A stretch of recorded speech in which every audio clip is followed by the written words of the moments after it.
for the presenters. Yeah, I'm going to hand this to people. I'll just try and remember that it's in my left hand. All right. I don't know that I'm going to be successful at that. Are you the sound guy? Yeah. Good luck.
Hey, everybody.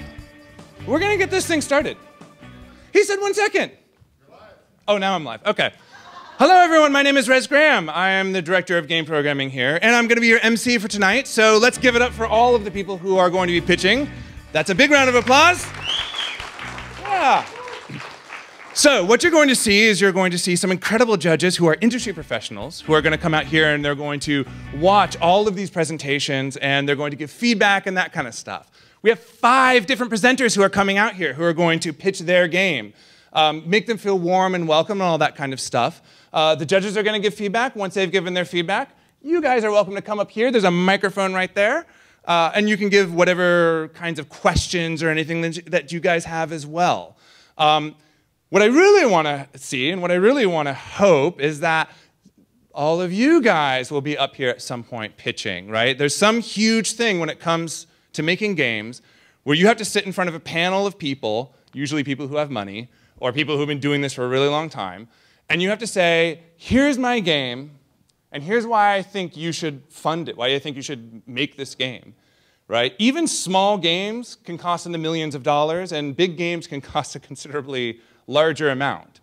Hundreds of people can work on some AAA games, so you have to somehow convince somebody with money to spend a whole bunch of money to get no reward until 4 years or 6 years later when the game actually ships.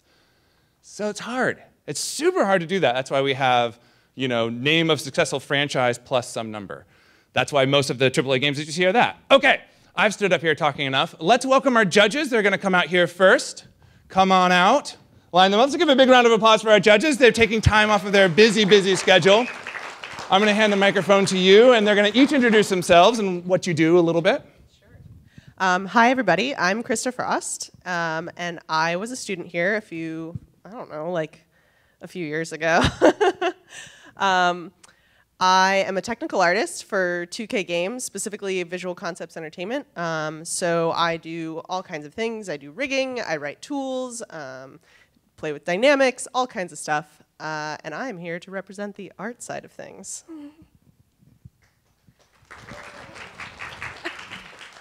Hi, I'm Ellen. I'm a designer at NY Games. I also was here at the Academy with Krista, actually. And I have been to pitch night before, but not on this side of it, which is really interesting. My day-to-day things, I live in spreadsheets. It's really where I live. I do a lot of live ops stuff, which is like events, tournaments, challenges, stuff like that, as well as special offers and a whole bunch of other stuff. We are a small company, but yes.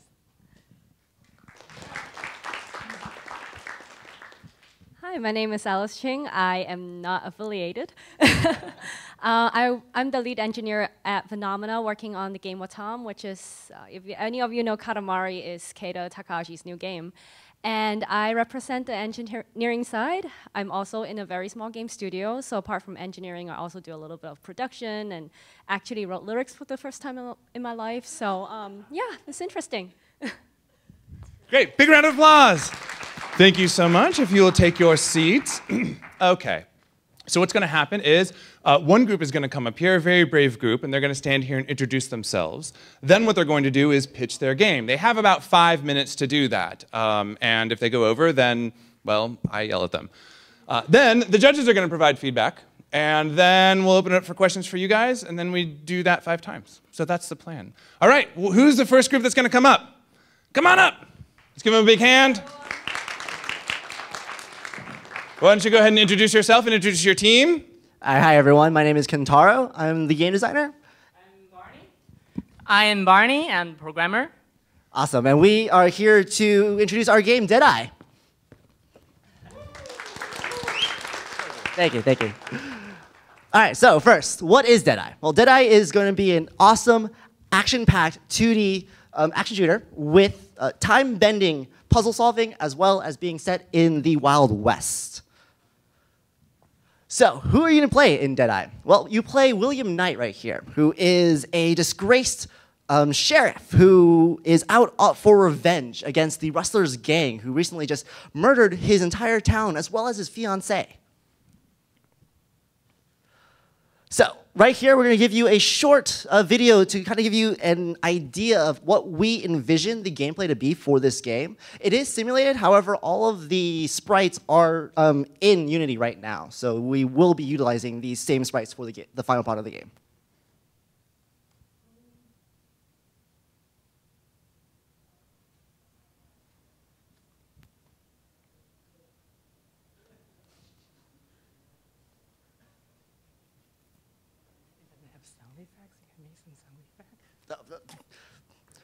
Bam!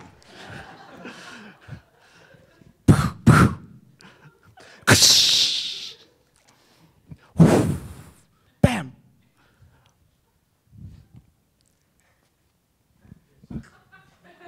Bam! Bam! Whoop!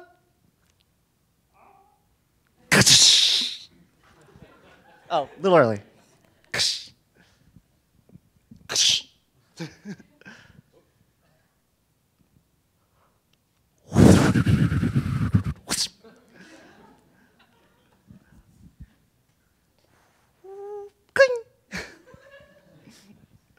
Bam. Bam. Bam.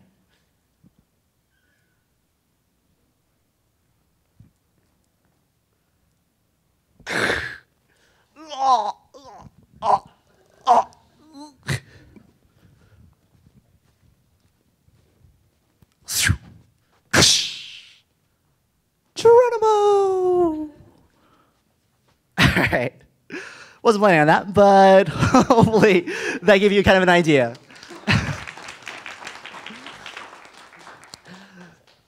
So now I'm going to go ahead and go into a little bit more detail about the gameplay and explain what's going on exactly in that video. But first, let's give a little round of applause for our actors here, our hero, our varmint, and the dastardly villain. So, the main idea that I want you guys to kind of envision as you play our game, or as you think about this game, is a bar fight. In bar fights, people are just all over the place, going everywhere, throwing things, bashing things, punching each other. It's just chaos, constant chaos. And that's what we want you to feel like as you're playing this game, is just being in this whirlwind of chaos as people just come rushing at you constantly.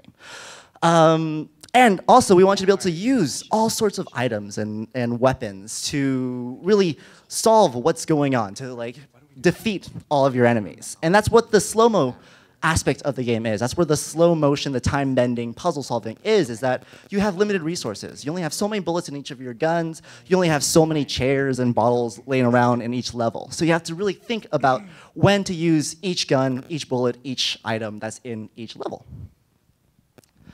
So a lot of the weapons are going to be based in the Wild West, as you can tell from the theme. We're looking at the Colt single-action revolver, the Peacemaker, the Winchester rifles, and other cool ones like the Black-Eyed Susan and the Old Betsy, which is the sawed-off shotgun. There's also going to be a whole bunch of melee weapons. So again, chairs, pitchforks, things that you can just bash people with.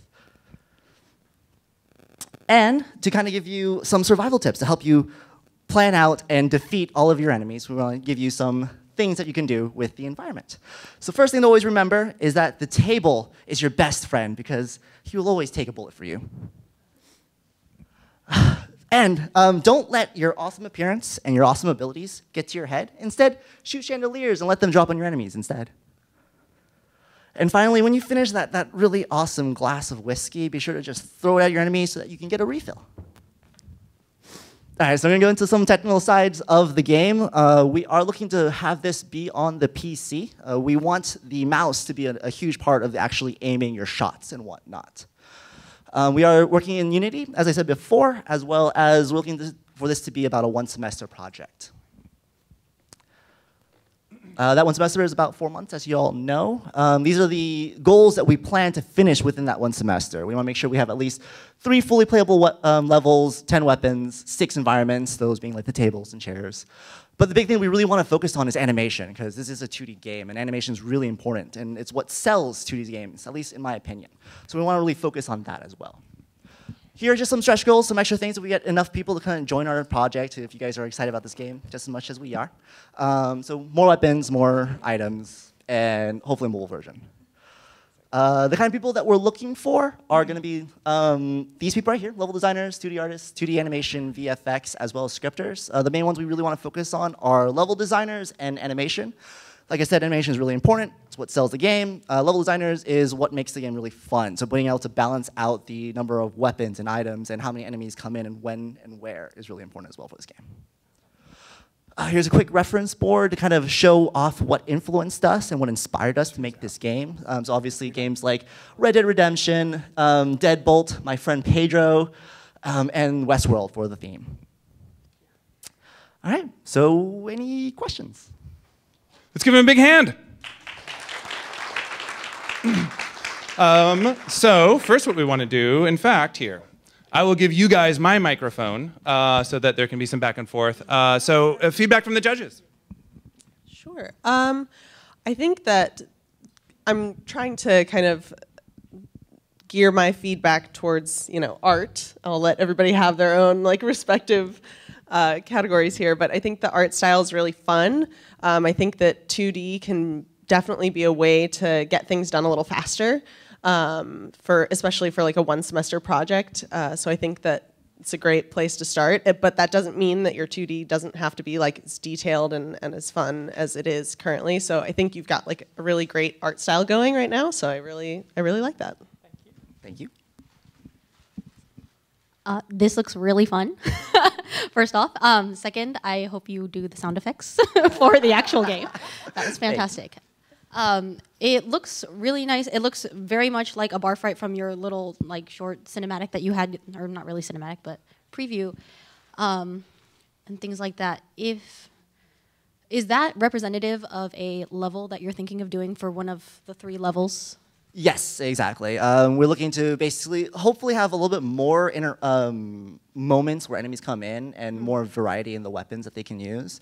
But ultimately, you always end up fighting some sort of main boss, like the big red beard guy.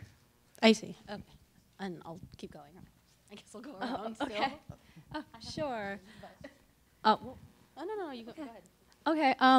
Yeah, I mean, I am not an artist, but I think the art direction is fun. But one thing that I mainly was thinking about is how are you gonna deal with the physics? It will be fake physics. Nothing will be real physics except for the human body. Yeah, physics is a big problem. We can do ray case and checkbox instead of using the real physics. Well, with the number of characters and how you want them to be dynamically falling down, because it seems like you have a lot of different kinds of interactions, I think you might want to prototype that out earlier, because with the ragdolls and things moving around, that might be the most challenging part of this project, I think. Okay, thank you. I will do that. Do you have more things? Or? I don't think so. Okay. I lost my train of thought. Bam Bam. Yeah. Do you have other things? I had a question, but now I can't remember what it was. My brain.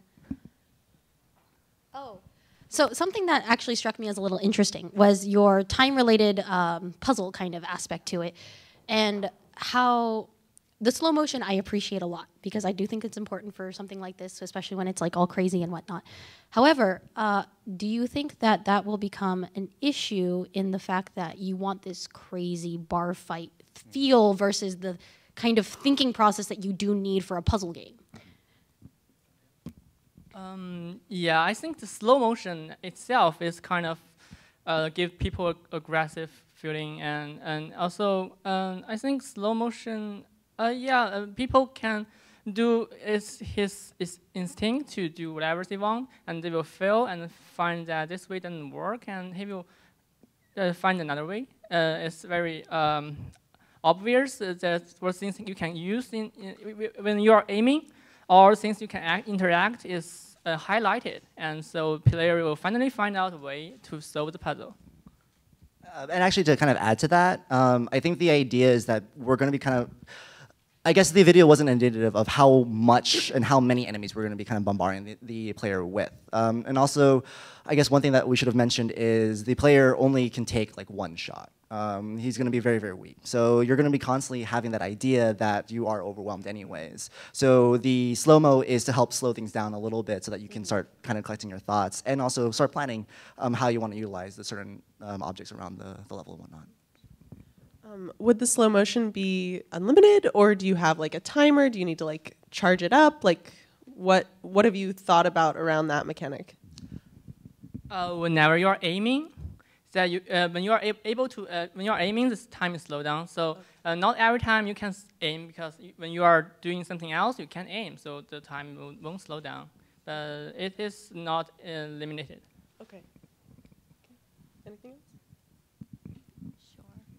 So you were mentioning that there's a whole lot of different kind of objects you want to be able to interact with the system. Is there, do you have more thoughts on like how you're gonna make it easier to author those objects, or are you just gonna make each one of them special?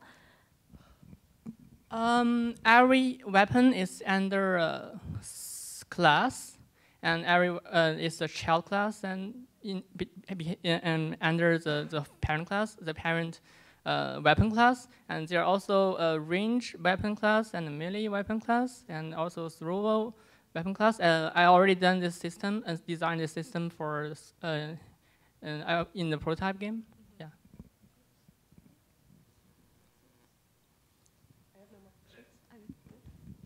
Actually, I have one more question, sorry.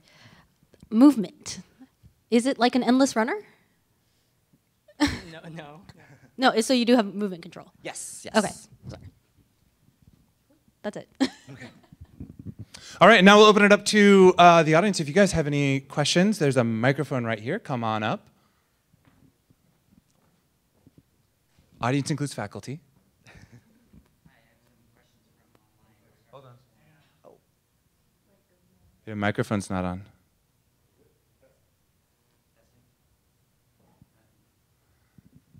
You can use my microphone.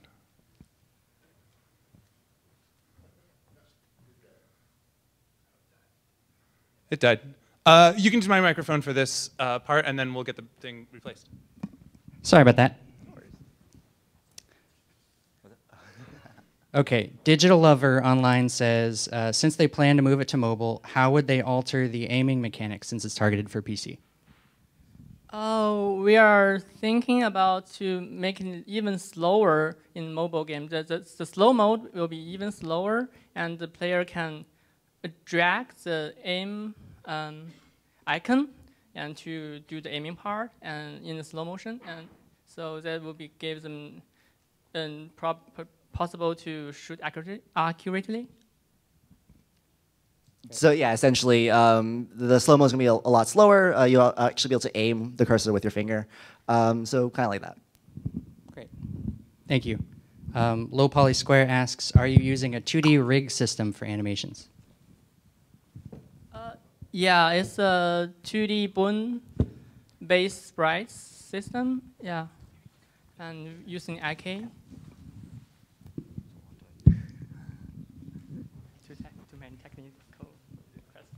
Hey guys, great pitch. I just got a question about the controls. So you have various object interactions. What if there was a table with the beer bottle? Do you click a same one button for all the interactions? Or Oh, yeah. We are doing. You are going to have a button that can interact with all the environments, and you get another button for catching weapons, picking up weapons, and the nearest environment object will be highlighted that you are going to use it when you hit the button to. oh, so each interactive objects or each kind of actions will have their own separate buttons. So player will be like bashing a lot of buttons, right? No, you using E for all the environmental interacting. Yeah, yeah. You're using Q for picking up all the items. Oh, okay. Cool, thank you. So since this is a game that's based a lot from what you said on your pitch, where it's kind of like a very low time to kill and kind of, like very easy to die, are there any kind of movement options at the player's disposal that they can utilize? Anything like a dodge roll or jumping or any kind of mechanics like that? We are still kind of discussing what other added movement options there are. Currently, what we have is essentially a dodge roll and a duck. We're hoping to kind of implement a little bit more to make it a little bit more interesting, but with time constraints and a lot of stuff. But yeah. Sure, thanks.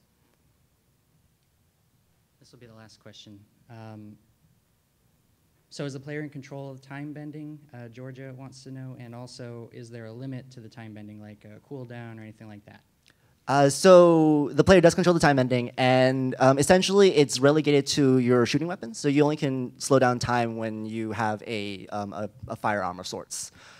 So again, because every firearm has limited ammo, you literally just drop all your weapons after you're done with use up all the ammo. So that is the limitation on how often you can use the slow down time mechanic. Thank you. Hello, great presentation.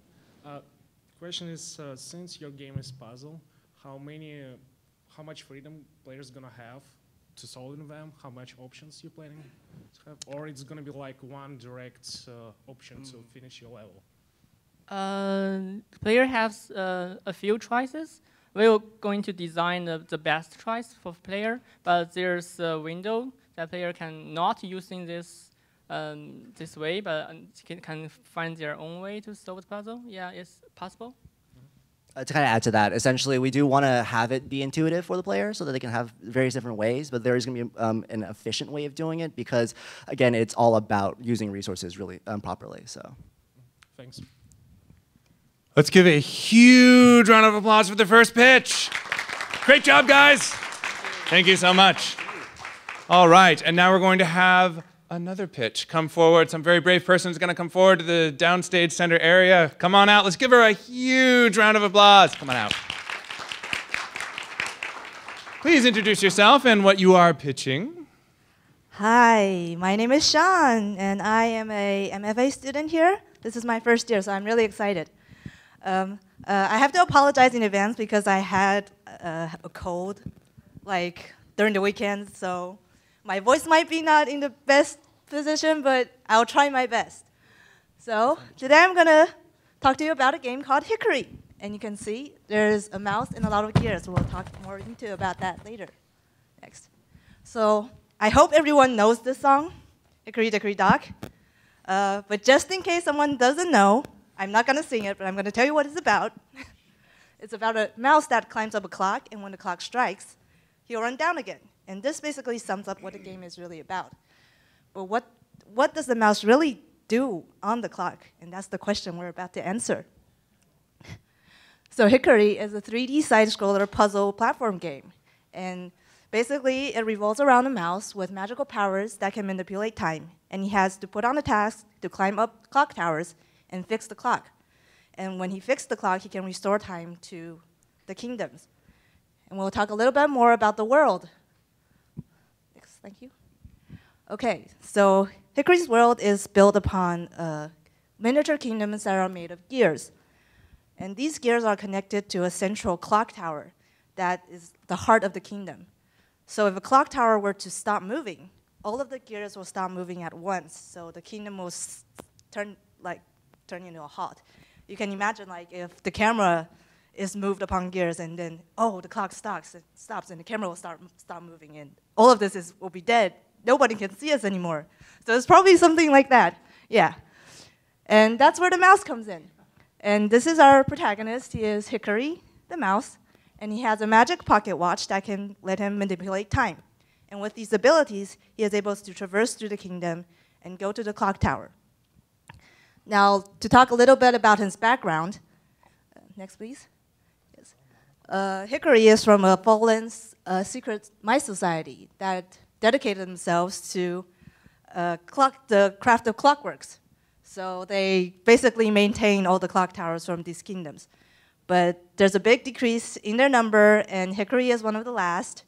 So it's up to him to do what he has to do. And in his journey, he might meet some of his other friends that are also in this, the descendants of this society that is already lost. And he might get some help, or he'll just learn more about the story and the lore. Yeah.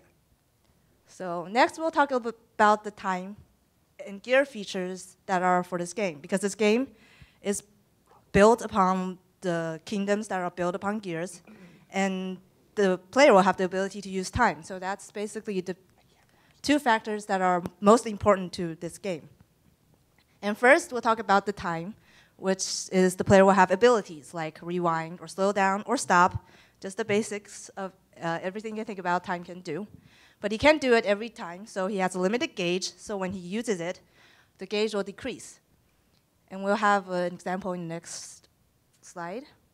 And this is also another important thing about this game is that when you use your abilities, you can only use it on gears. So if an environment is not attached to a gear, you can't move it at all. The puzzle elements will only be focused on gears. And as you can see, the mouse is using the gears to move the card backwards. And when he uses the rewind, his gauge will go down. Okay, next. So when your gauge goes to 0, of course, you won't be able to use abilities anymore. So you'll have to refill your gauge. And there are collectibles in the game called time fragments. So you'll be able to collect them on your journey. And once you collected them, oh, you can use your abilities again. Hooray. And another collectible you can collect, next slide, yes, it's gear pieces. And these are essential to the last puzzle of the game, which is when you go up to the top of the clock and you have to fix the clock. These are the gear pieces you have to collect before then, so you can fix the clock in the end. Okay, now after we talk about the features, let's go into the gameplay. And for the gameplay, this is a basic flow. At the beginning, you will start at Hickory's base, which is like a hub world for the game, where you can equip your abilities and probably customize what your character looks like, and then you can prepare for the next level you want to choose. So after you're prepared, you can choose a level, and when you get into the level, you ultimately have to fix the clock, which is your ultimate mission. And after you finish your mission, you'll come back to the base and then decide what you want to do next. And this is an example from Little Big Planets. So if you all know Little Big Planets, they'll start from a pod, and they will just probably just have fun and do some strange stuff. And then they'll decide which level they want to go in. Yeah. So that's basically this part of the game. So, but what do you do after you get into a level? That's where the fun starts. So when you get into a level, they will basically break down into 3 phases. And the first phase is exploration. In this part, the player will have to find the clock tower and explore the kingdom around them. And this phase will basically focus on environmental puzzles. Like, for example, here, the mouse will have to rotate the ramp down so he can climb up. And this is also an essential part where the player will have to collect the gear pieces for the last puzzle. And now we go to the next phase, which is when the mouse finds the clock tower. And after they find the clock tower, they'll have to climb up and up and up until they reach the top. So in this part, basically, the level will be, sorry, the level will be basically based on gear puzzles. And there will be like there will be different levels every time. So after you finish a gear puzzle, you'll go to the next level, and you finish another gear puzzle, you'll go to the next level. And for example here, it's like a maze inside a gear, so you have to rotate the gears to make sure where you have to go to get to the other side of the maze. Okay, now for the next part, which is also the phase 2, is when you reach this top. And this is the part where you have to fix the final clock puzzle. And as an example here, basically you just take the gear pieces you had and you put it in. And then you rotate the clock so it, like this place, you make it to strike 1, so the clock will be fixed. And once it's fixed, you'll have a story segment and probably gain a new ability, and we'll enter the next phase of the game. Okay. Time is running very fast. Okay. So at phase 3, basically, your main objective is to escape the tower, which is run away from the tower guardian, because you've fixed everything, and everything comes alive. And the tower will have a guardian that will also come alive and will see you as a threat, so he'll start chasing you down. And we'll see a brief example of how it works in the next, yes. So you can use different abilities also to interact with the boss. You can use the environment and like make the environment move to your favor, or you can use the guardian's gears, because the guardians are also made of gears. So you can use it to your advantage, and like this here, you stop the boss from swiping you, so you can run away. Okay, and last, we'll talk a little bit about how to be careful with your actions, because if you use the wrong ability at the wrong time, then probably it won't be in your favor, so be careful. Okay, so because I don't have a demo for my game, so this is a little bit inspiration board of what inspired me, of what the game might look like. And for the character, Moss is a VR puzzle adventure game, which also features a mouse, and it's very cute. And the Tales of Despero, I think that's how you pronounce it. If I butchered it, I'm sorry. So the Tales of Despero also features a mouse that has like a needle as his weapon, and he can just go around the castle and save the world, something like that. So the character designs really like appeal to me for what I think Hikaru will actually look like. And for the puzzle elements, Little Big Planet and Little Nightmares are really something I look forward into seeing in my game, which is kind of like you're this small person and you're in a really big, expansive world. Okay, and last, we'll talk a little bit about my goals. The target audience is probably for children because it's a charming game, and I wanted to make it more like a fantasy picture book style game. And the platform is for PC. Estimate project duration is probably 6 months, and the goal is to build the foundation for the game, which is probably the hub world and just one complete level with the 3 phases, like exploration and climbing the clock and coming down the clock again. And if we ever get to do it early, then of course we can build other levels, new abilities, and see if there are any post-level missions that we can like work towards too. And that's the end of my presentation. Thank you very much. Give her a big hand. Thank you so much. That was wonderful. So now we're going to turn it over to our judges for feedback. Well, first of all, I think this is an extremely well thought out idea. I mean, it's very clear that you've been kind of thinking about this for a very long time, and you have answers to a lot of questions, and I think that's really amazing. But I would caution you that the scope of this seems very, very large for a 6-month project. I think that a hub world and a level with like 3 parts with like a boss included is a lot for what would probably be like 1 semester and change. So maybe scope down a little bit and focus on like 1 level or just a boss fight, because it really will, you'll find that it'll take a lot more time than you expected to just get a hold of one really like good part of your game versus like many parts that may end up not being as good because you're trying to fit it all in. Okay. Ditto. Yeah, I mean, first off, like, art is super cute. Your drawings were adorable. Thank you. But yeah, scope is one of the big things I see with this. Actually, as a quick question, when you say 1 complete level, what does that entail exactly? That actually is the 3 phases of exploration and getting into the clock tower and, yes, the boss chase to the end. So that is the 1 complete level I envision that will be, but just hear your concerns. It is actually bigger, probably bigger than I thought. Yeah. Yeah. My recommendation for you, as Krista and I did a puzzle game when we were here. Okay. We got, 3 puzzles done? Yeah. Stick to 3 puzzles and make the boss your stretch goal, I think. Because the puzzles, especially for time, is going to be a really interesting thing to see. And it's going to be something that will require just a lot of design brain power. So I would recommend focusing on that. Other than that, this looks super cute, and it looks like it'll be great. Thank you. So this does look really charming, but I have the same concern the rest of them do, which is the scope.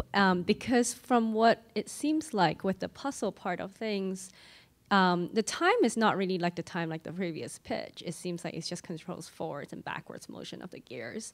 And I really like that you've confined time to gears because that makes it much simpler than time, in general. But I think you would probably hit a lot of hitches trying to make those puzzles feel good. Yes. And that's gonna take a lot of time. And I won't be surprised if you only finish phase 2, which I think is probably the most interesting part to me, because that's probably the most puzzle heavy part for if depends on what you're aiming. Are you aiming to be like a puzzle game or more like a platformer or? It's more like a puzzle game. Yeah. Then I would say look at your scope, pick out the parts that's more core to your puzzle part of things, and really work on making those good. Okay. I have to say, one of the first things that was a red flag for me at the beginning was you were talking about how you were going to be manipulating time, and you could rewind and you could fast forward and pause and stop, and I was like, oh my gosh, that is such a hard mechanic. And then you went into it more and you were like, oh, but it's only for the gears. I think that's a fantastic idea, and it's something that I feel is kind of unique, so I think that's a really big strong point for your game. Okay, I really tried to make it simpler because I did talk it to one of my teachers, and it is a very hard mechanic to get into, especially if you can move everything at once. So yeah, to really limit it down is really a key factor to how to make this game simpler and probably easier to achieve in such a short amount of time. Yeah. I think the last thing I would recommend, having worked on a puzzle game, is iterate early. Often, fail early, often. So yeah, when you're trying to make your game fun, remember not to be too hung up on how good it looks, and make sure you get the puzzle feeling really good, and then throw the art at it. Okay, thank you. And now we'll open it up to any questions that we have from our studio audience. Anyone? We have a couple. I think you have a great vision. For the first levels, you will have to scope it down, but keep what your vision, your really in-depth vision for the next levels. Try different ways. One thing is the Maid's an actual Steam premier location. There's also a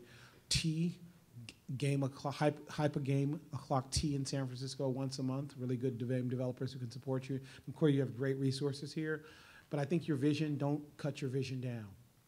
Don't. Okay. Write it up in a game definition doc. It reminds me of when I first read stuff about that whole Harry Potter thing, and I was like, this is super complex. But it changed the game. Be open, though, on the playable levels when you do alpha testing and beta. If users throw up on it, how you tell your story is not the same as what your story is. Be flexible on how the game mechanics actually work. I helped the Google sponsored and Samsung sponsored game incubator that was in San Francisco, and also investors from EA and others, and I've worked on some interesting things from the iPhone store. And I helped start the Google developers. So I would say to you, I've seen a lot of games that don't have this compelling story and good mechanics about how people play and what you're trying to do. Don't scrimp on that. Just be modular on letting parts of those game episodes be easy to play and see which ones people really react with. Because that's the part, some parts you love, they're going to be like, yeah, Some parts you really, oh, that was nothing, and they're going to be like, I'm addicted to this. And be open to the one that makes every great game, the ecosystem. There's going to be some type of gold farming here. There's going to be some type of place where people give value to each other. Do like our guy, Will Wright, who sponsors a Maid, and he's like, yeah, really? 40 million people downloaded the Creature Creator over the weekend. I'm just going to slap a PayPal on that and let them buy those. And I don't really care about charging for the other stuff once the game comes out later. So be open on the part that they love that you're like, eh, okay? Okay, thank you. I can only ask one question, right? How many do you have? 2. Yes, you can ask 2 questions. Hey, Sean, thanks for the pitch. I'm wondering which members you're looking for. What's the team composition? Oh, the team composition. Basically, I'm the game designer, so I'm really looking for people in art and in scripting or programming. So these are the people that I'm really missing in my team right now because I'm just starting my semester, so I'm not that good in like any of those. So it would be a really big help. Okay. Yeah. And second is like, so we were talking. Everyone was talking about the scope problem. If you had to like reduce one of the phases, you had like 3 phases or 4 phases in one level, what would you like kind of shrink down? I'll probably shrink down the exploration level. Okay. Yeah, because I think the gear and time mechanics are really important in this game. So that's really featured in the clock tower part. And I think the boss chase is like a good addition to the game. So probably the exploration part, I'll try to like scope it down a little bit more. All right, thank you. Thank you. So for all the time mechanics you're conceptualizing, do you imagine each different mechanic interacting with each type of gear element differently? Like say if there's like that gear cart and it's going backwards and you use the rewind to make it go forward. If you used, say, like the slowdown on it, would you imagine being able to still solve the puzzle using alternative ways like that, or do you kind of design? I am envisioning something like you have 2 abilities at the same time, but you can probably only use one ability to go through the puzzle, but you can also use both abilities to go through the puzzle. It's kind of like a thing that I'm trying to figure if it's able to work. Like probably probably the character can only bring like 3 abilities into a level, but he can whatever abilities he chooses, he can solve all the puzzles, and that's something I'm looking to see if I can achieve. But if it's too hard, then probably we'll have to think of something else. Yeah. Sure. Thanks. Thank you. Hi, I have 2 questions online. The first one's a quick one. Sam K wants to know, will there be a progress tracker similar to Little Big Planet? Oh, actually haven't thought about that, but it could be a good idea. Okay, and Digital Lover wants to know, have you thought about using other clock mechanics for puzzles, such as pendulums or springs? The first thought, because I was basically focused on gears, is to make it more simpler. But I think if we get the fundamentals in, and then we'll see if we can add anything new into the game. Yeah. Great, let's have a huge round of applause. Thank you. Wonderful. Thank you. All right. We have another pitch come in. We have 3 left. Come on out. Don't be shy. Go ahead and introduce yourself and introduce the pitch that you're going to be doing. Hi, everyone. My name is Christian Benito, and I am not a game designer, but I am a 3D character artist, and I guess this is my game design, technically. So the game is called Safeguard. It is a chaotic forced co-op game, as my team would define it, and I would also say that it's a game that ruins friendships. So what is Safeguard? The game takes place during a monster outbreak in medieval times, and it's up to the members of the kingdom to defend their homes. So that's kind of like the storyline behind Safeguard. As for inspiration, I'd say one of our biggest inspirations is a game called Overcooked. Who here is familiar with it? So for those of you who aren't familiar, Overcooked is a game where up to 4 players work together in order to generate food that is requested. Well, much like Overcooked, our game requires teamwork and communication amongst 2 character job types. So the first job type is the blacksmith. Now the blacksmith's job is to continuously generate weapons, much like you generate food in Overcooked. which brings me to the second job, which is the guards. Now, the guards have to use those weapons and fight off enemies and prevent them from breaking through the checkpoints. But the thing is, the weapons have a durability, kind of like in Breath of the Wild. So, what do you do when you have no weapon? Scream for help? Possibly that should work because it is the blacksmith's job to deliver a brand new weapon to you. As for a little more into the gameplay, the level's laid out, so the number of checkpoints can vary between level to level, but for this example, there are 2. One thing that doesn't change is that every level will always have 2 blacksmiths and 2 guards. That's up to 4 players. And the blacksmiths will always spawn inside the forge. The forge is located within the final checkpoint, and the guards will spawn in front of the first checkpoint as the first and only line of defense against the enemies. The enemies will spawn at a distance away from the first checkpoint, but will also be spawning in waves. A little more about the gameplay. So weapon generation. Weapon generation will be a 3-step process. So for example, it'll be like ore to fire, fire to anvil, and finally into the water.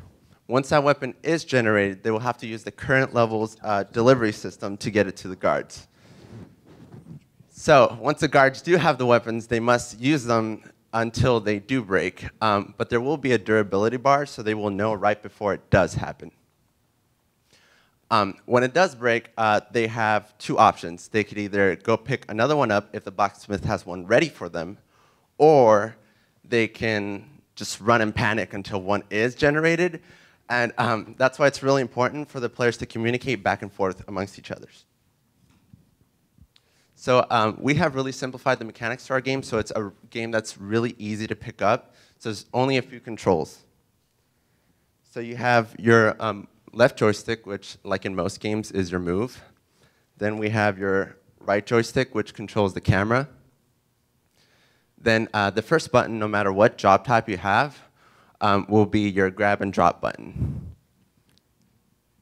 The second button will be your interact button. So if you're a blacksmith, that will help you interact with the sections inside the forge. And if you're a guard with a weapon in hand, that will be your attack. And that's pretty much it. There are no other buttons, which leaves us plenty of room for if we want to add other mechanics later on in the game. As for art direction, we're kind of going for a very simplistic, cartoony art style. One that can be really appealing towards families, so we're going more towards the family-friendly kind of direction.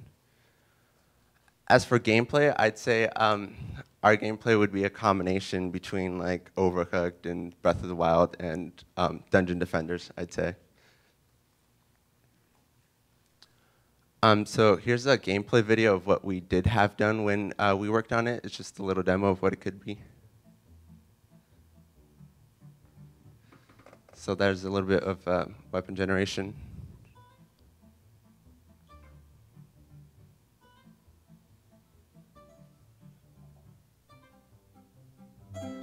There's our awesome weapon delivery system.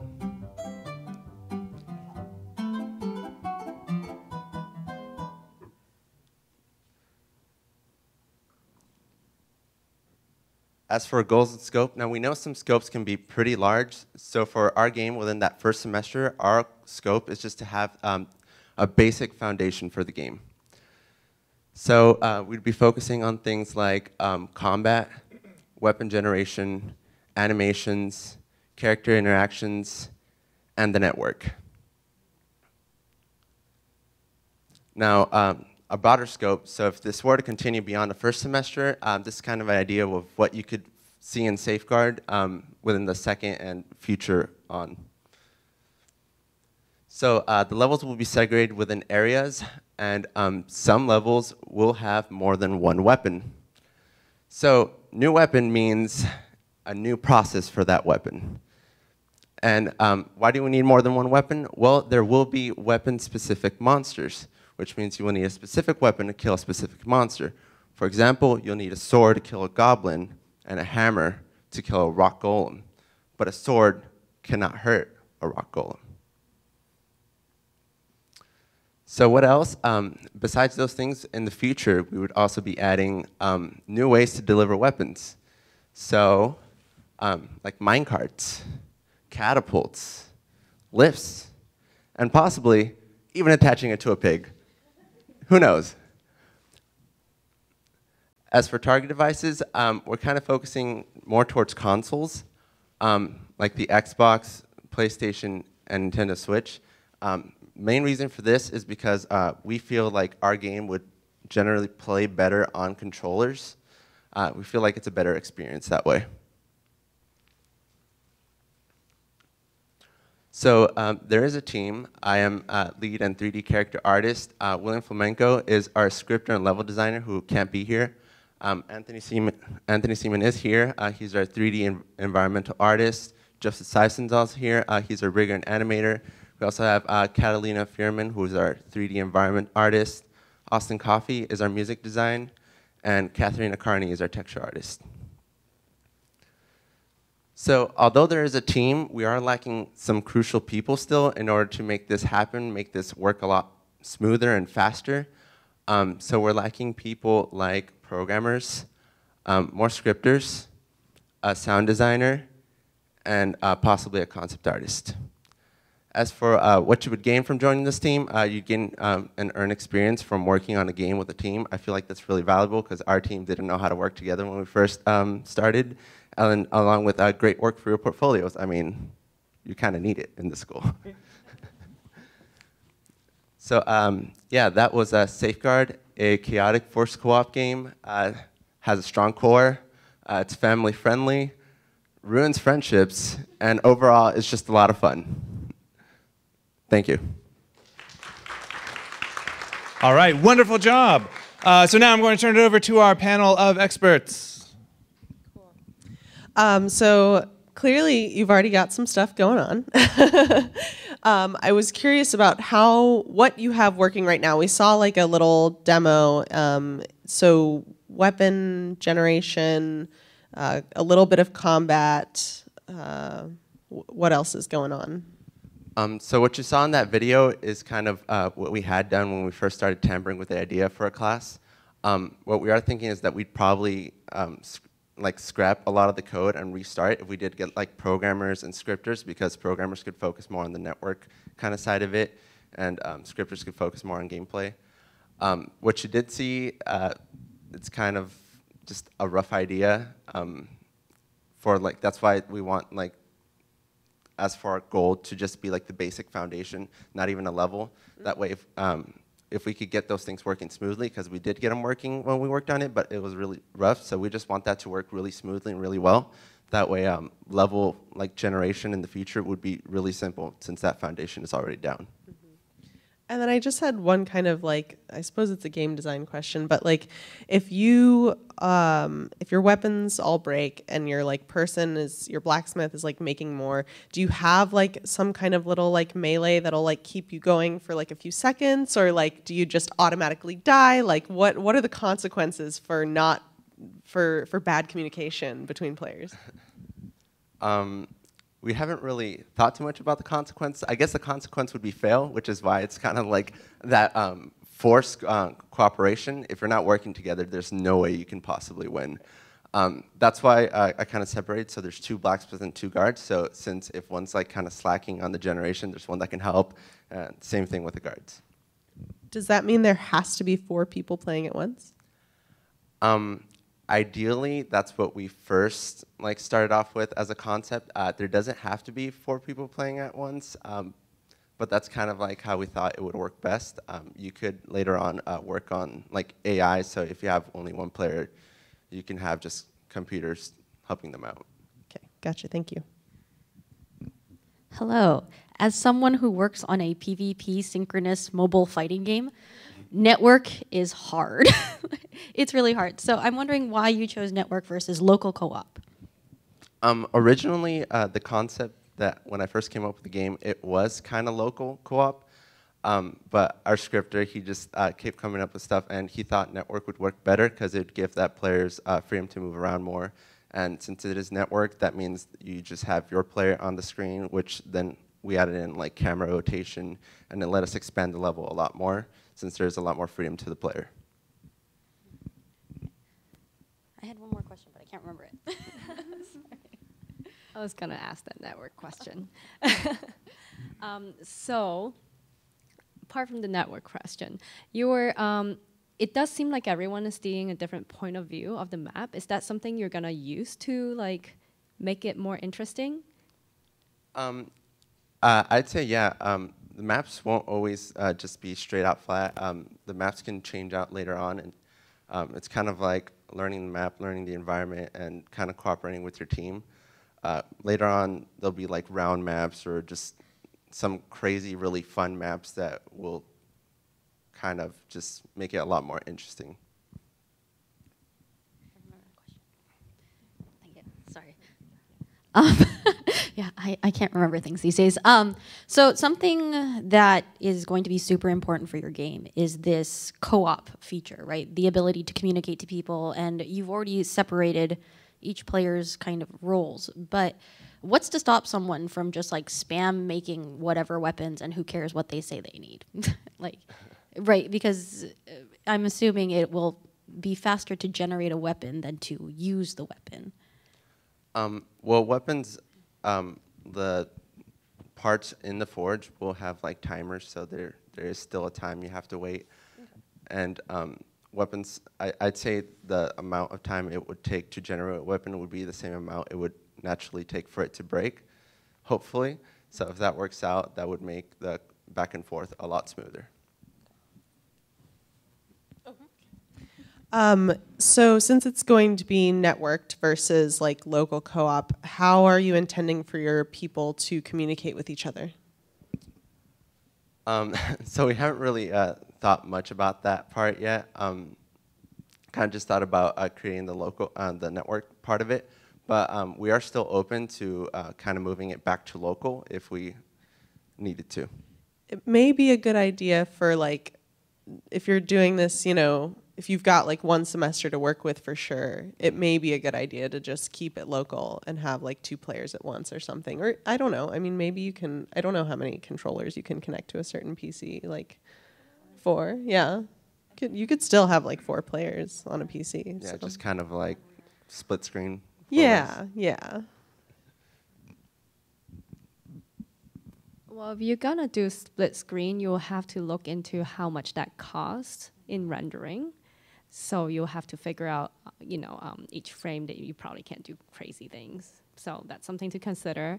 And another thing is, I know you were saying that you're targeting consoles because you think it feels better on a controller. I do think a lot of games feel better on the controller, but people also play on PC with controllers nowadays. Mm-hmm. So it's something to consider because I don't know if I assume the first prototype is on PC. Is that what your goal is? Yeah, we kind of did it on PC and kind of worked it so it only functions with a controller. So the game could be developed towards PC easily, I believe. Yeah, no, that's fine. It's more if you want to develop it into consoles, then the engine selection is really important. And also, it would take a lot more time than you think to develop on consoles. Okay, I'll keep that in mind. Thank you.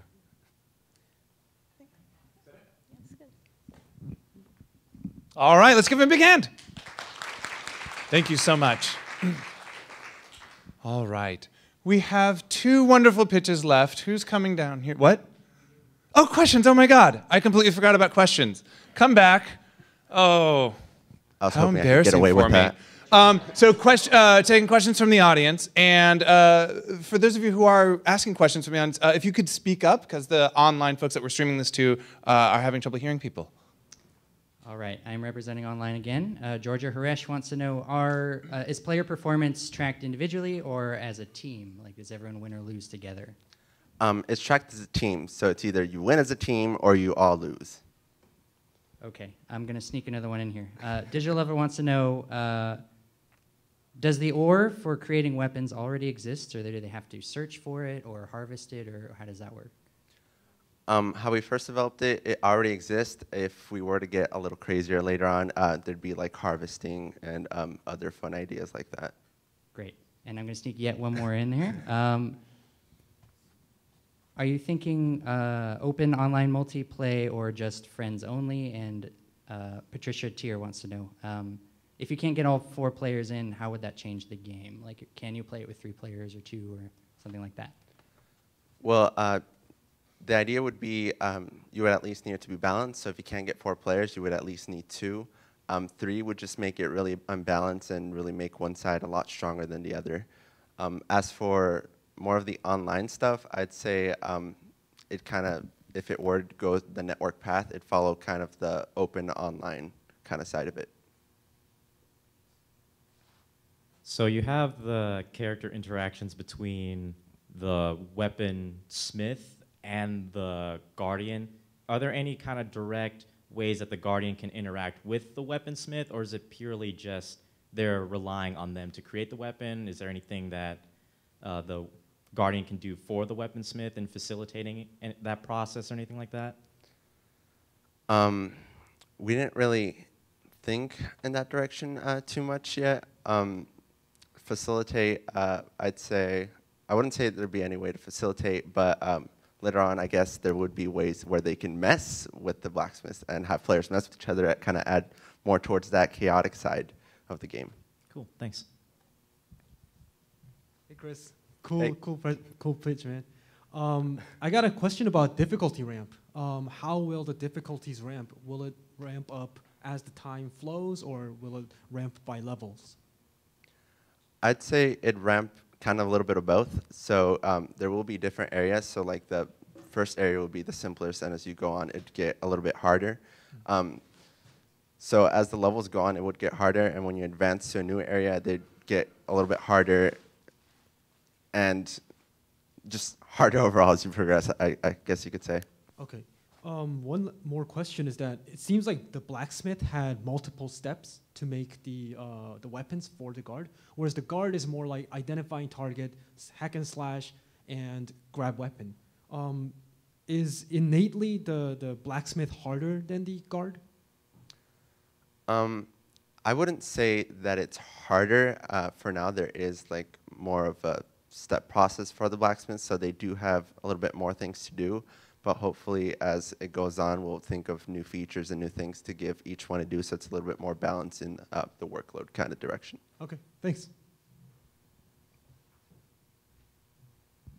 All right, I'm a little short. I'm gonna go ahead and just grab this. Awesome pitch, by the way. I'm always looking for new games to play with my girlfriend. I'm more of a hardcore gamer, so Overcooked, I was like, yes, this looks like a game that's similar. And yeah, so I love it. One of the things that I also would suggest is getting into PC, and not only because you have, multitude of cross-platform, but you can put a controller, obviously, on, let's see, on your laptop. But I would also suggest getting into, in the future, virtual reality. You have Oculus Go, Oculus Quest, which is the newest one, and that one actually is amazing. Definitely got a chance to test that out, but I would definitely suggest to move forward to that, because I don't know how much it costs to go on console, but if you're like, yeah, it's expensive, to develop that way, I would definitely go PC. Again, you get a broader range, and then, yeah, virtual reality, so look into it. Okay, thank you. Oh, yeah, definitely. Steam, that's another thing. Steam, yes, do it. Thank you. All right. Now we can give the round of applause. Very good. Yeah, dev kits are tens of thousands of dollars, so they're very expensive. All right. Now we have our fourth pitch. Come on up.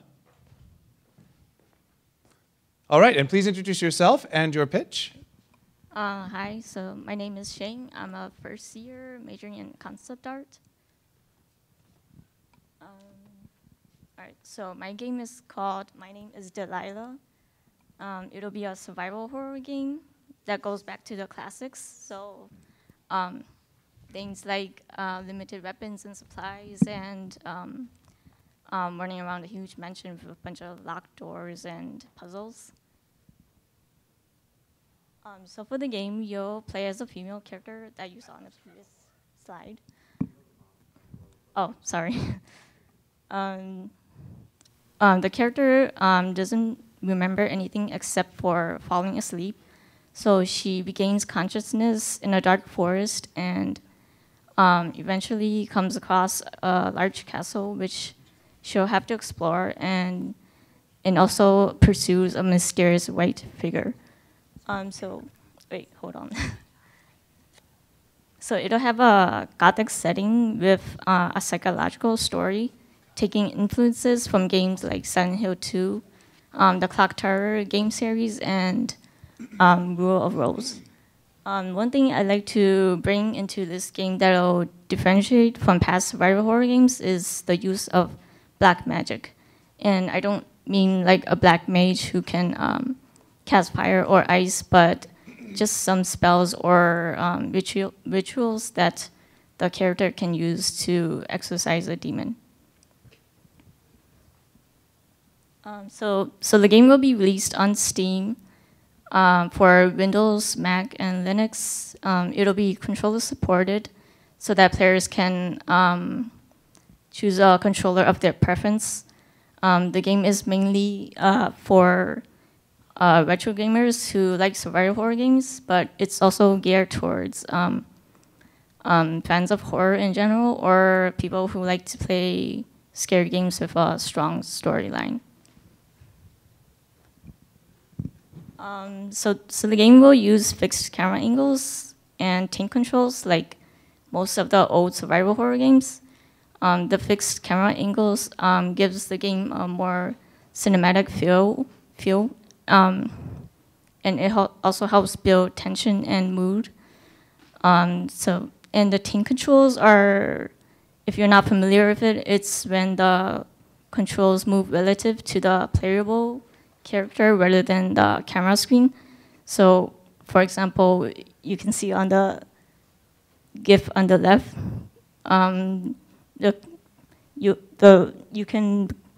the player is able to continue moving forward even when the camera screen changes when you press the up button.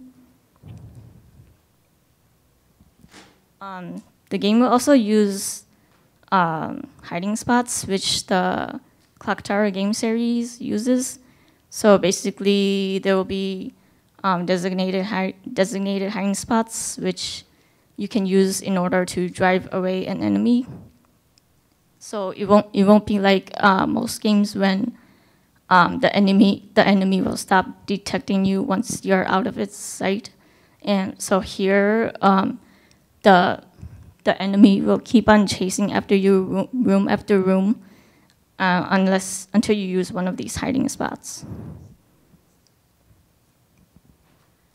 So part of my inspiration comes from Gothic and European horror films, most notably Dario Argento, an Italian film director, for his beautiful, dreamy, and surreal imagery. And these are some stills taken from his films, Inferno and Suspiria. So I'd like to create a similar atmosphere that's both dark and feels like you're in a dream, as the character in my game can't determine what's real or a dream. These are some inspiration for a Gothic setting.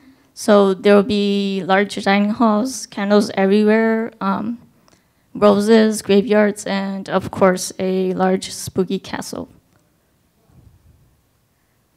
This was a prototype I made in Construct 2 for a class. Obviously, it won't be a platform game, but the first level I designed here shows how the game begins with the character waking up in a dark forest, and here she encounters the mysterious white figure for the first time, which you'll see appear several times throughout the game, and find out more about what connection she may have with the character.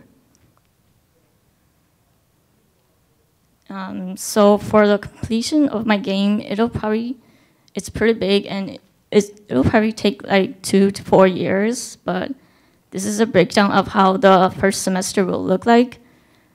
So the main goal by the end of the semester is to complete the first chapter of the game.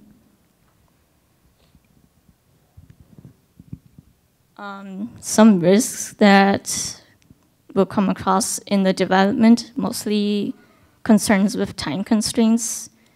So things like designing all the rooms and making sure it feels like you're actually in a large castle, as well as giving each room a function. So like if there's an item in there or an event or a character to talk to. So setting up the camera angles for each room will also use up time, as well as setting up the trigger volumes for all the enemies and designating the hiding spots.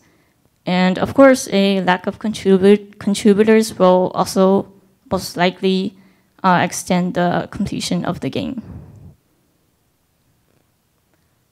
So far, I'm the only person on this project, as this is my own idea. So right now, I'm looking for any of these people listed up here who are interested in, who want to gain experience working in a team or would like to learn how to create a visually appealing game.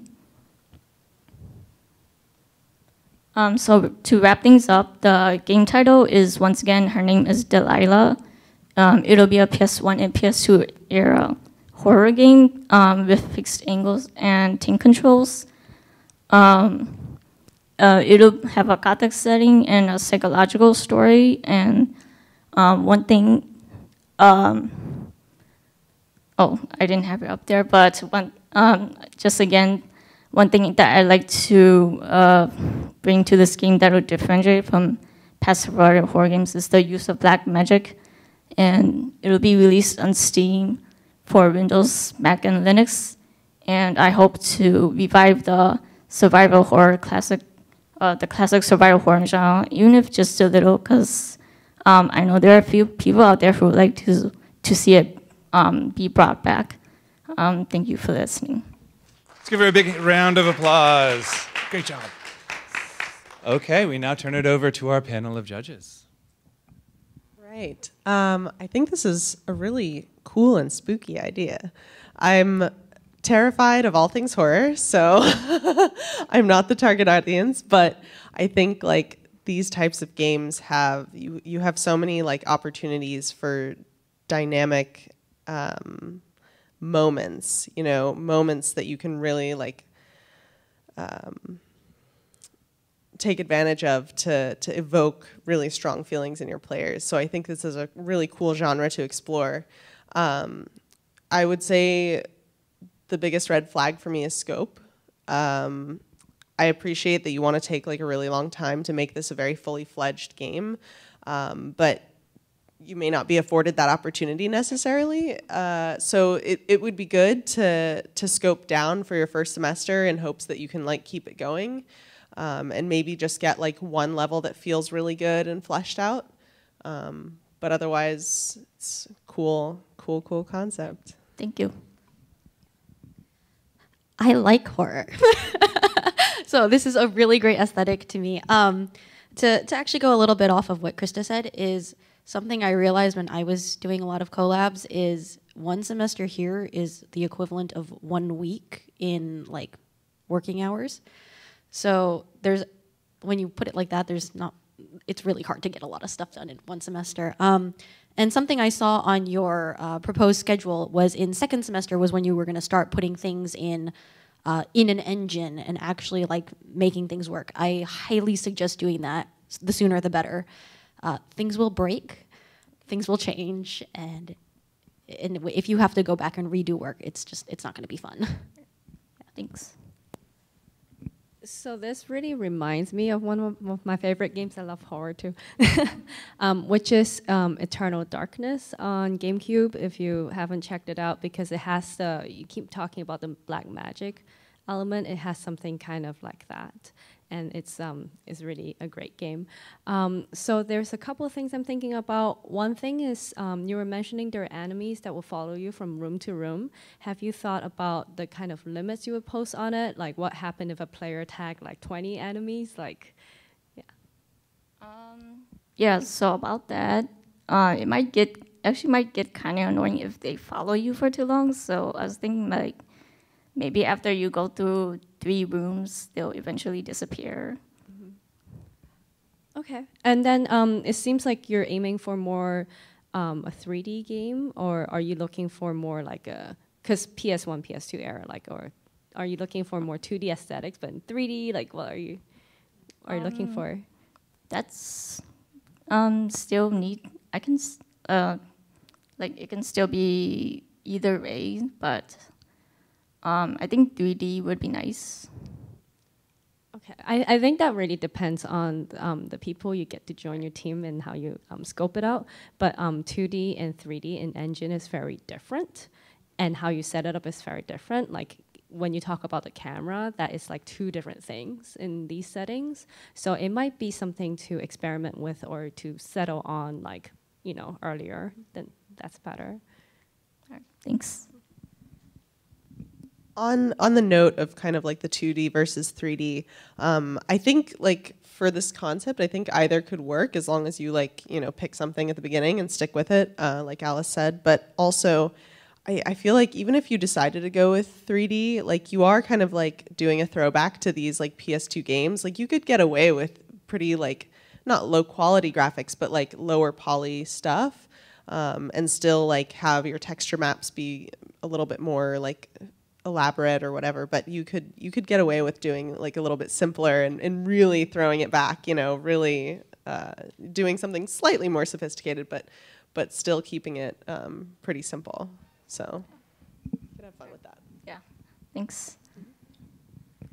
I forgot to ask about the black magic.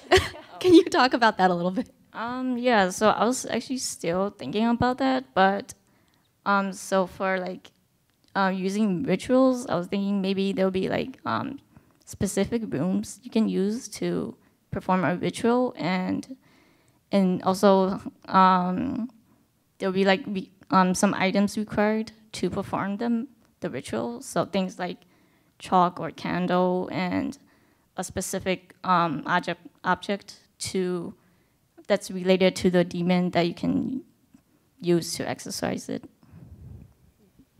Thank you. All right, let's give her. Oh no! I almost did it again. Good God, I'm terrible at this. Let's open it up to the audience for any questions that you might have. I think it's good advice, but I also think that maybe you build out some basic playable like tutorial early for people into the game, because they're going to go through it, and I think you really are interested in how the black magic or exercising, it may not be black, but it may be defense against the dark arts type thing. That could be a playable way to get people into it. Like you do a little level there, and then out of that they have to learn a certain thing to be able to go in the quest or whatever. That's a good way to kind of emphasize the parts that you really seem into. And I think it's interesting. There's a place for that. A lot of games really don't show you.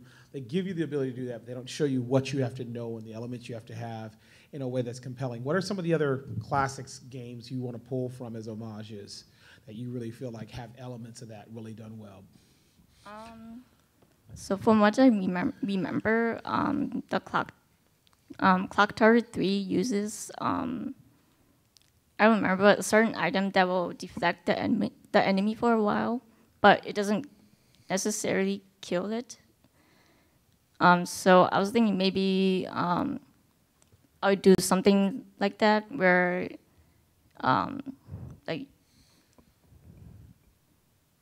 just something similar where you can use certain items only to kill the enemy. Yeah. Yeah.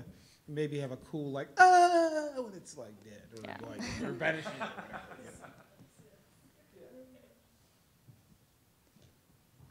Hi Shen, thanks for the pitch.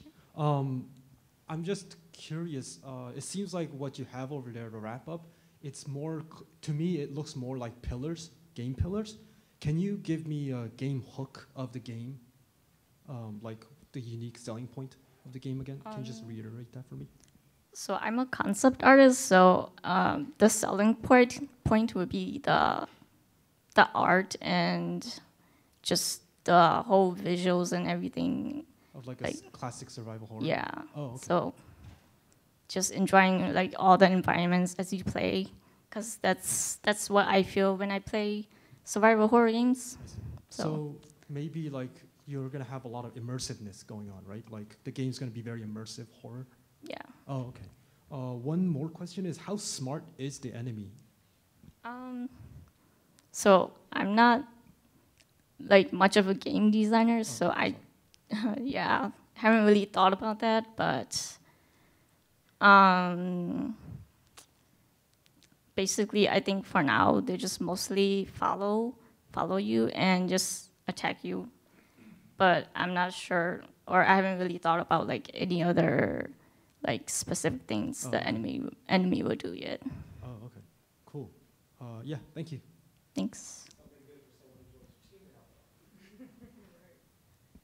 Just to piggyback on what you were saying about the graphics, because this game somewhat reminds me of Resident Evil, the original. I'm even thinking about Amnesia, and even getting into something that's obviously a shooter, CSGO. Like, that game is extremely, oh my God, the graphics are ridiculous. But if anyone here is familiar with esports, you know, they definitely make a lot of money with that. So I would go off of what you were saying as well. Like, not saying that you can't have the best graphics, but if you can just have a really good concept, a really good story, you know, the community will see that and they're like, we don't care what it looks like. Is the storyline good? Am I legitimately scared? You know, do I have to think about how to get past this monster that's going to chase me for 3 or 4 rooms? So yeah, I would just focus on just getting a good storyline because we'll forgive anything else. Thanks. Yeah, and I agree with you on that. All right, time for online questions. Digital Lover wants to know, how will the horror be presented? For example, jump scares, psychological, grotesque. I was thinking more of the atmosphere only so far, but for sure you'll see some like really twisted stuff that you'll see like in horror movies, for like Dario Argento that I listed, for example. Sure. Great. People also want to know about the enemies. What would the enemies be? Have you thought about it? How many enemies? Are there like a lot of enemies, or just a few that are keep chasing you? Or so far I thought about like making the enemies like be manifestations of the characters of demons from the character's mind. So they'll look a bit like human, but just kind of like morphed up or twisted. Cool. Thank you. Thanks. All right, let's give her a big round of applause. Thank you so much. Thank you, thank you. We have one last pitch. Pitch number 5, which is coming to us right now.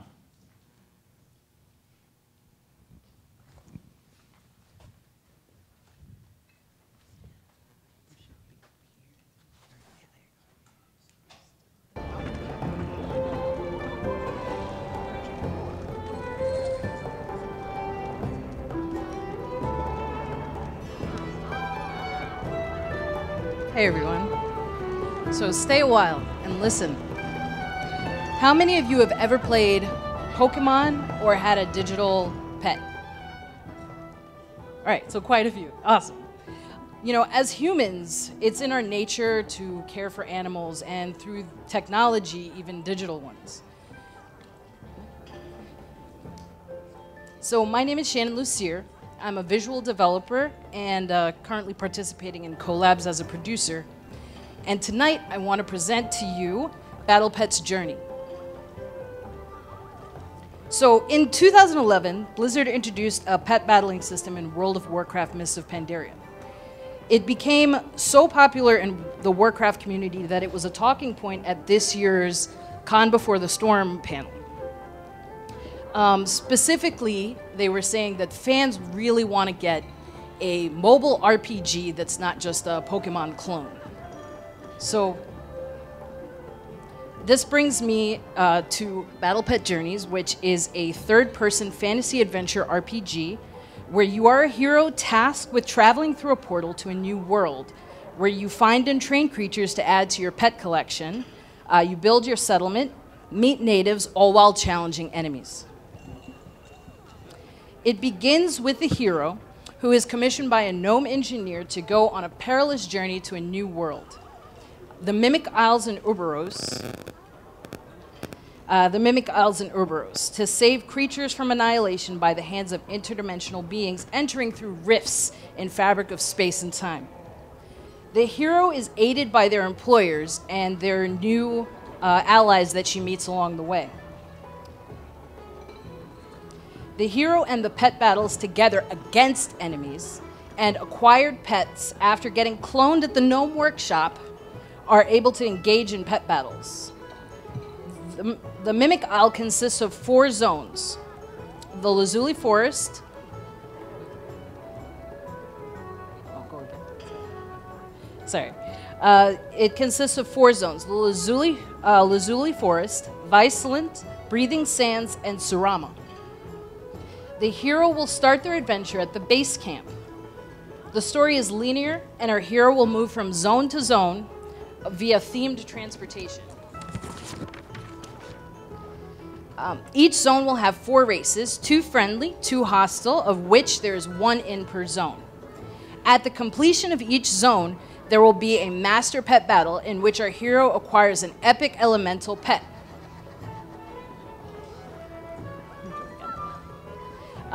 These will be crucial towards the end of the game.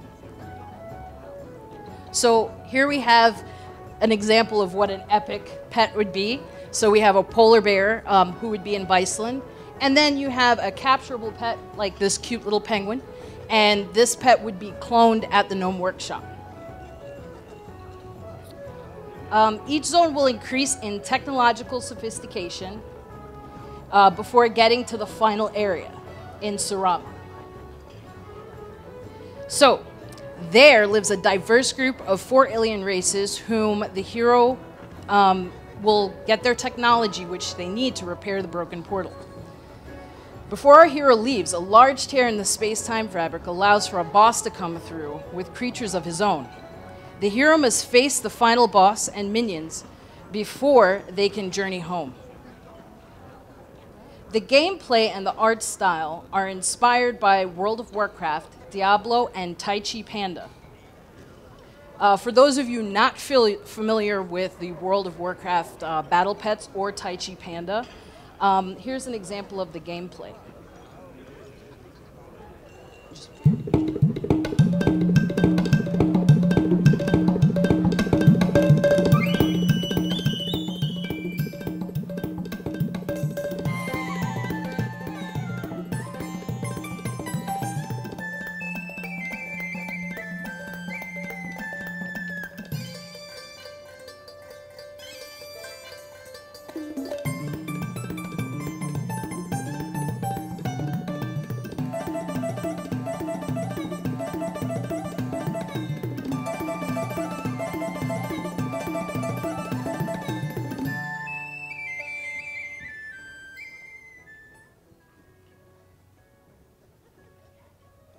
So, Battle Pets Journey is a story-driven fantasy adventure RPG for mobile.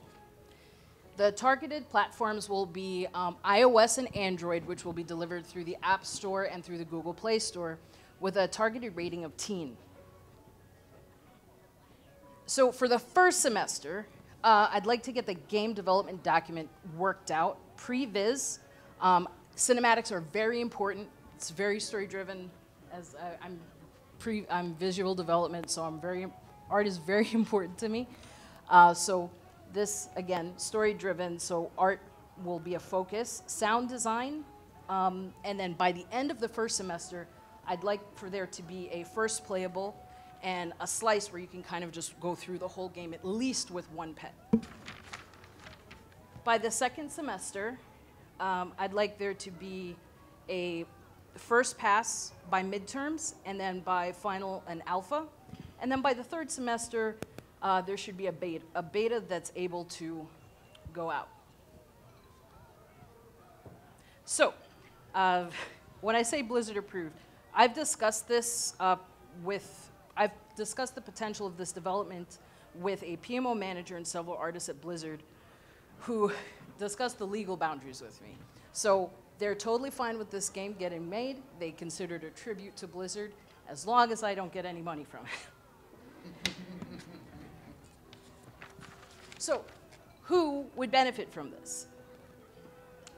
We want, or I want anyone who is interested in the painterly, whimsical art style of World of Warcraft and Diablo. I would like people who are interested in cinematics, storyboarding, also our programmers and our game developers who are interested in developing for apps, mobile apps, and understanding how that process works in submission.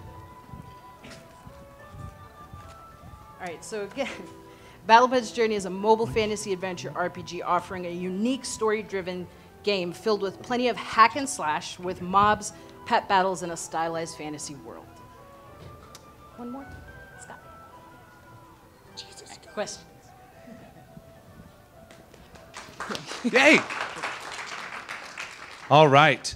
And so for our judges' round of feedback, here we are. Awesome. Well, thank you for your pitch. This seems very well thought out. You've got a lot going on. I love the music and everything. Yeah,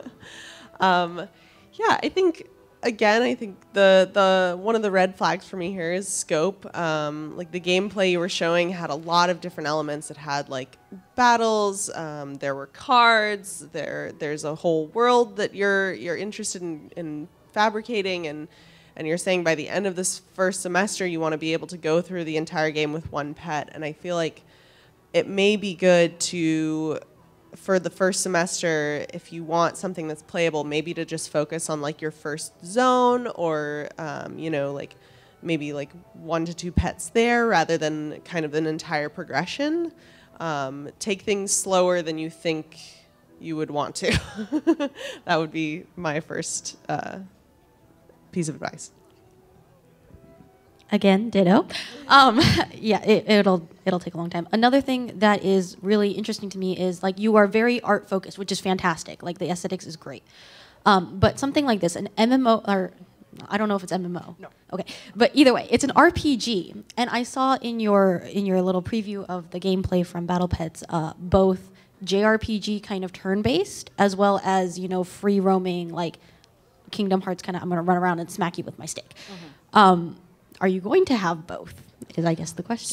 So basically what will happen is the focus is you capture the pets. So it'd be more like the first thing you saw where it's turn-based between pet battles.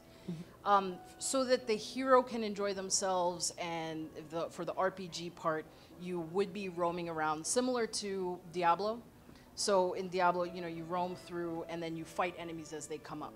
So that would be, you'd have a limited set of abilities, but it should still feel fun, and you can craft weapons, and each weapon has different, looks different when you're using it. So you're fighting enemies, and your pets can attack the enemies too. That would not be turn-based. What is turn-based is the actual pet battle.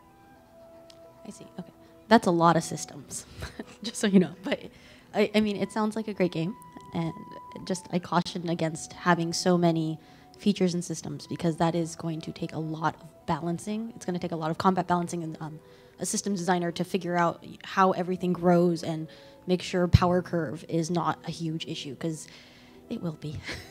Okay. So you're saying that there's no online element of this, right? It's just. I would prefer, as also because of time, I would like for it to be just single player on a mobile device. Okay, that makes sense. And I really like the world building of this game. I am wondering, are you gonna focus on the pets or the hero's journey? It's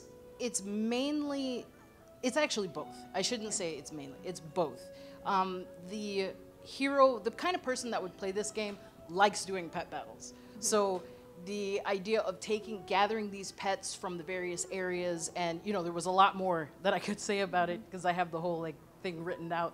But it's like, each area that you go into, you meet people, you collect pets, and at the end of each zone, you basically get an elemental pet, which is one of those epic pets that you can use. So there's a lot of elements, just like the other judges have talked about. Like there's your personal adventures in collecting pets. There's a lot of systems. So I would say something you should consider is figuring out one system you want to focus on to start with. You can always add the other systems and all that, but pick something that feels more close to your concept and start on that. For example, you were saying that your first playable, you want to have one pet with the hero to go through the whole world, right? But from what you're telling me just now, you want to have a lot of pets. I'm not sure. I feel like there's a little conflict over there. So the idea is you only get about, I think it's 5 elemental pets. So these are the main pets. All the other ones are just because you like collecting pets. So they're pets that would be roaming, and then the idea is you're taking them back to the gnome to get them cloned. Because in the story, essentially the portal that this gnome creates is causing the rifts, and then these creatures are coming through and destroying the animal life. So she has to actually clone them to kind of save them and repopulate. So that was the idea behind that. But I do get what you're saying. I don't want it to be like when you're doing the final battle with the boss, you're only using the elementals. I see. Okay. So you have like special pets and yeah, those 5 special elemental pets that you get at the end of each zone are the ones that would fight with you with the boss. Okay.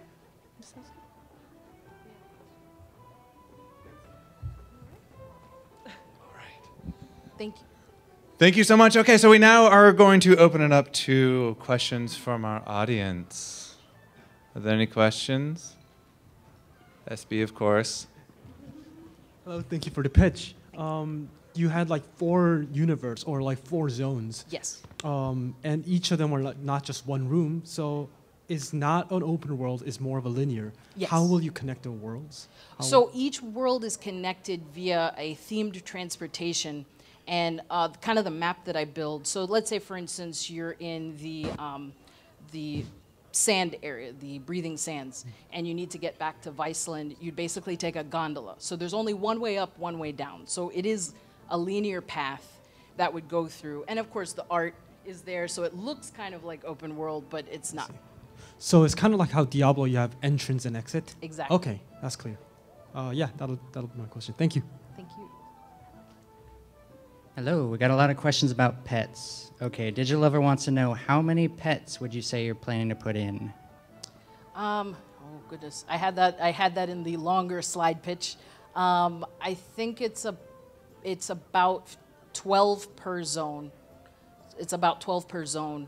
And there would be a lot of them, but there's a max to how many you can actually carry. So you have your 5 elementals, but you can't like get thousands of pets. It'd probably be capped at like 200 normal pets or less. Okay. I have to work out the math on that, but there is a cap. Okay. Someone was asking about that as well. Patricia wants to know, where do you keep your pets and how many can you bring with you at a time? Like, are all 200 in your backpack, or how does that work? Essentially, yes. Similar to how WoW actually deals with the battle pets. All of your pets are available to you. You have to keep them alive. So if you send them out to battle, there are other elements. Like there's an inn in each town, and you can get supplies to heal them. So you can keep going, but you can keep all the pets on you. There was another part to that question? I think you'd answered that. Oh. So Digital Lover also wants to know, is there any sort of battle triangle mechanic, like rock, paper, scissors type mechanics, elements, fire beats water, that kind of thing? Yes. So I do actually want to kind of follow the same idea that they currently have in place for battle pets, which is there are certain creatures that are have an advantage over others. And then, of course, how you pair them up when you fight, it's chance. And you only have about 4 abilities per type of pet. Okay. Sounds a little Pokemon-like, right? It is. Okay, gotcha. There's still more. So what would be the focus for the first pet for the vertical slice that you were planning? So in one of the slides, we had and I will come up with a better name, but for now, it's the Fire Fox. It's the cute little fox that she meets in the Lazuli Forest. As soon as she exits the base camp and starts her adventure, this creature defends her in a cinematic and ends up becoming her first pet. So no, you don't have to do anything more than just start playing to get that pet, but that's like your starter pet. That was from Kieran, by the way. And then we have, I think this is the last question. Georgia Haresh wants to know, is there any economy for pets? Can you trade them? Do they have a value system? I think that's it. Okay, I may not have mentioned it. As far as economy and trading and stuff, because it's not multiplayer, that wouldn't exist. The exciting part that exists is when you collect a pet and you take it to the gnome to get it cloned, it basically, out of the little gumball machine, gets a pet for her, so she takes 2, and you get 1, which has randomly generated attributes. So it could be epic, it could be fast, it could be, be like a tank. So any of those things could occur after you get it cloned. Cool. Thank you. Okay, big round of applause. And so what we want to do now is we want to have kind of a final parting thoughts from the judges. Can we get all of the pictures up here once again? And any parting thoughts, any final thoughts that the 3 of you have about life or game development in general, philosophy? 42. That's the answer to the question of life. I think the biggest takeaway, and this is often the biggest takeaway of pitch night, is scope. Remember to scope for the time that you have. I participated in pitch night. I won. I got 2 semesters for my game, so that was like really awesome, and I'm really glad I was able to do that. But my first semester I had 18 students in the class. My second semester I had like 10. So it was a very big jump. So you never know what you're going to be able to get. All the brightest students are all being asked to be in many collabs. So remember to keep that stuff in mind, and really try to utilize the people you have at the time that you have them, and listen to your teachers. They know what's going on. They've been around the block. Yeah. Again, ditto. Sorry. But yeah, scope is important. And to kind of build off of that, start really, really small. Like, I can't tell you how many different collabs, how many other, not even class projects I've worked on where everyone's like, oh, I want to do this and this and this and this. And you're just like, and I look back now and go, oh. Start super small. Find the thing, the very little kind of central nugget of what you want to do, be it aesthetics, a specific system, what have you, and really figure that out. And actually, if you've ever seen, like Don't Starve, they've got a great talk about being spiky. Highly recommend it. You should watch it. And yeah, be spiky. Do that one thing that you really think, this is my game. Do that. Do it really good, and everything else, you'll figure it out. It's fine. Yeah, coming from an engineering perspective, since there's not a lot of engineers over here, I would say engineering time is best used if you focus on one system at a time, unless you have multiple engineers, but then they might fight. But anyway,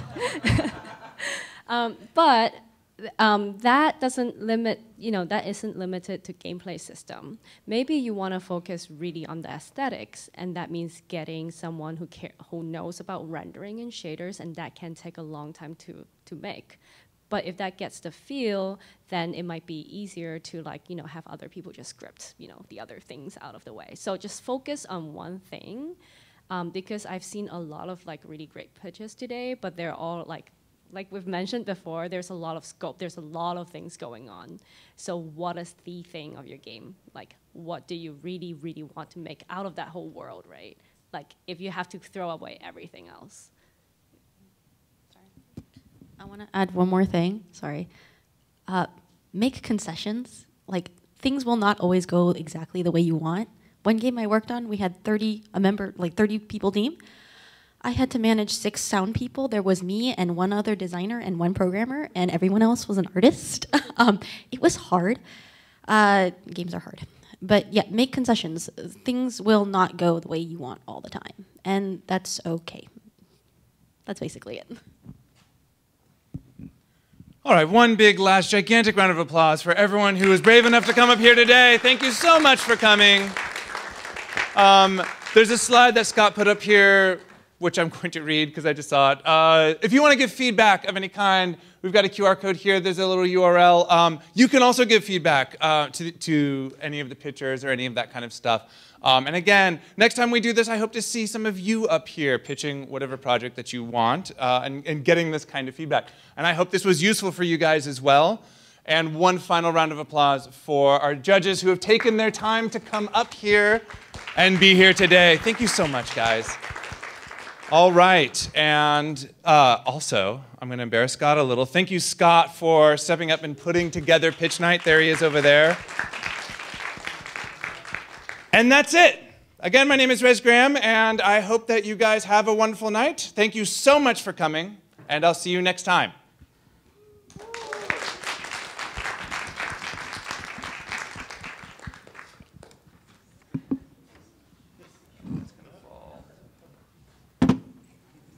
Great job, guys. Great job.